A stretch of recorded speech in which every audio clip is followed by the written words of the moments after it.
ku lutikko y'omutukuvu Makka e Luweero nga wano we wali ekitebe ky'obulabirizi bw'e Luweero mu kkanisa ya Anglican omanyirawo nti ddala waliwo omukolo ogw'amaanyi ogunaatera okubaawo.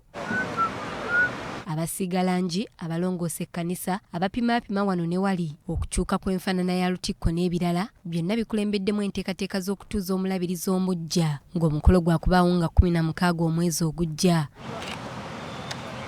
Omuwandiisi w'obulabirizi bw'e Luweero, Reverend Canon Eric Sebigaju, agamba nti buli kimu kitambula bulungi era n'ebyo ebibungeesebwa nti omulabirizi si wa kutuuzibwa si bituufu wadde akatono. Ate n'ekirala twagala okutegeeza eggwanga lyonna nti ebiwulirwa ku ntambi ku mikutu si bituufu mu Luweero. Luweero abaweereza, Luweero abakristaayo bonna bali wamu ku mulimu guno ogw'okutuuza omulabirizi.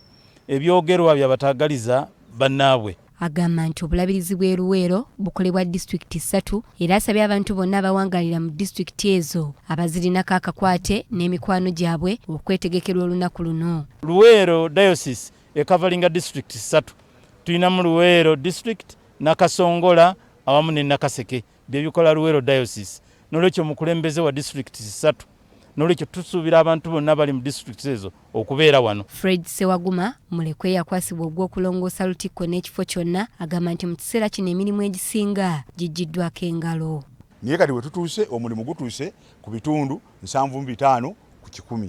Era tusuubira okutuuka ennaku z'omwezi 16 omulimu guno gujja kuba tugujjako engalo nga guwedde. Omulabirizi w'e Luweero anaatera okuwummula kitaffe mu Katonda Bishop Eridad Kironde Ensubuga nga y'omu ku bali mu nteekateeka zino naye aliko byalambuludde. Twebaza Mukama kubanga abantu bawaddeyo n'okwagala kungi era emirimu gigenda bulungi. Tulambudde lutikko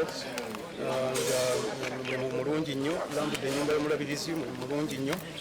N'enteekateeka zonna nga zisigaddeyo tukkiriza nti byonna bijja kugenda bulungi. Abalala bali ku lukiiko oluteesiteesi okuli bannaluweero n'abava mu bitundu ebirala olw'obuweereza obw'enjawulo nabo baliko bye battaanyizza ku nteekateeka zino. Tuzze okulaba nti buli tukola okuyooyoota ekifo, okuzimba pulatifomu ebeere ennungi ddala, okuteekawo tenti nga si zino ze matugga, kuleetera ddala tenti ezisaanira mu kitiibwa ky'obulabirizi. Bakubiriza mwenna tetubaweereza kaadi zetambudde yonna yonna tuyisa abantu bayitirivu. Naye ne baba tofunye kaadi ng'oli mukristaayo oba ng'oli musiraamu ng'oli muntu wa Katonda ow'eddiini ez'enjawulo tubadde tukusaba tubeere nammwe ku lunaku olwo. Doreen Nakajiri ne Samuel Kawooya, BBS Telefayina, Gambuuze.